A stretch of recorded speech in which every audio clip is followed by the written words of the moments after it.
Құрметті азаматтар, мемлекет басшысының жарлығына сәйкес 2026 жылғы 15 наурызда жобасы бұқаралық ақпарат құралдарында 2026 жылғы 12 ақпанда жарияланған Қазақстан Республикасының жаңа конституциясын қабылдайсыз ба деген сауал бойынша республикалық референдум өтеді. Қазіргі уақытта азаматтар мен қоғамдық бірлестіктер тарапынан референдумға байланысты үгіт жұмыстары жүргізілуде. Конституциялық заңның 7 бабы 4 тармағына және референдумды дайындау және өткізу жөніндегі негізгі іс-шаралардың күнтізбелік жоспарына сай үгіт жүргізу 2026 жылғы 14 наурыз сағат 00-де аяқталады. Бұл ретте референдум алдындағы күні және референдум өтетін күні, яғни 2026 жылғы 14 және 15 наурызда үгіт жүргізуді тыйым салынады.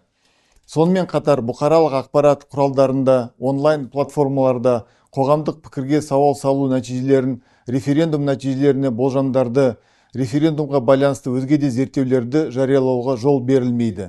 Референдум күні дауыс беруге арналған үй-жайда немесе пунктте қоғамдық пікірге сауал салуды жүргізуге тыйым салынады.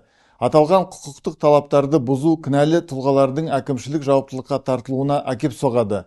Нақты айтқанда, 2026 жылғы 14 және 15 наурызда үгітті жүргізгені үшін, яғни оған тыйым салынған кезеңде Қазақстан Республикасының әкімшілік құқық бұзушылық туралы кодексінің 102 бабы бойынша жауаптылық туындайды.